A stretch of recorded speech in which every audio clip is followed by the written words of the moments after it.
Welcome back, Cyber Explorers. It's Alfie, and in this video we'll explore together with this step-by-step guide how to install VirtualBox Guest Additions in Windows VM. So without further ado, let's get right into it.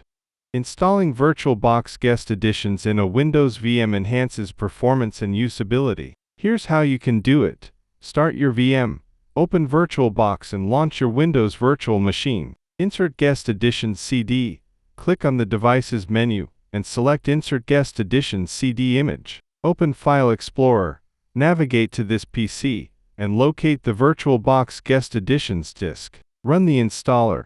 Double-click VBox Windows Additions.exe to start the installation. Follow the prompts, click Next a couple of times, then install. Reboot the VM, select Reboot Now and click Finish. After restarting, your VM should have improved graphics, shared clipboard, and seamless mouse integration. And that's it for today. If you found this video helpful, please give it a thumbs up, consider subscribing, and don't forget to activate the notification bell so you won't miss out on any new uploads. Thank you for watching. Until next time, see you later.